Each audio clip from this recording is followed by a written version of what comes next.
एक छोरा चुपके चुपके से प्यार करेला। दूल्हा जम के प्रेम कहानी धीरे धीरे से आगे चलेला। नैना से नैना बात करेला, रात नींद उड़ेला। एक छोरी एक छोरा चुपके चुपके से प्यार करेला। दोनों जम के प्रेम कहानी धीरे धीरे से आगे चलेला। नैना से नैना बातें करेला, रात के नींद उड़ेला। एक छोरी एक छोरा चुपके चुपके से प्यार करेला।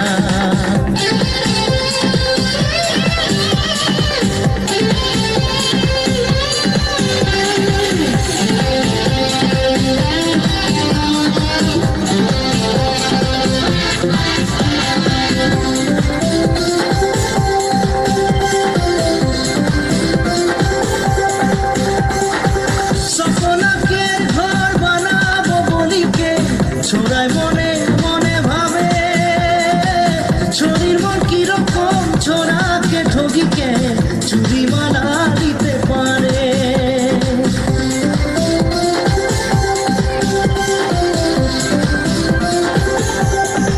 ও স্বপ্নকে ঘর বানাবো বলিকে ছোড়ায় মনে মনে ভাবে, শরীর মন কিরকম ছোড়াকে ঠগিকে চুরি মালা দিতে পারে।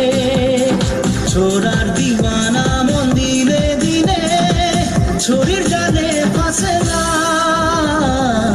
এক छोरी एक छोरा चुपके चुपके से प्यार करेला। नैना से नैना बातें करेला, रात नींद उड़ेला। एक छोरी एक छोरा चुपके चुपके से प्यार करेला।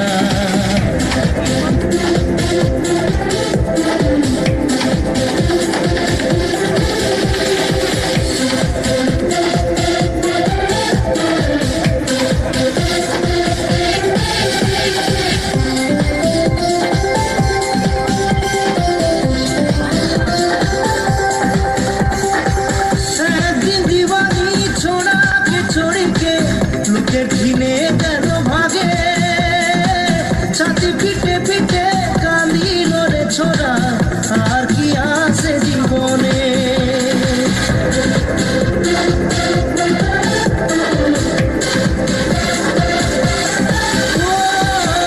একদিন দিওয়ালি ছোড়াকে ছড়িকে লোকে ঘিনে গেল ভাগে, ছাতি পিটে পিটে কাঁদিল রে ছোড়া, আর কি আছে জীবনে।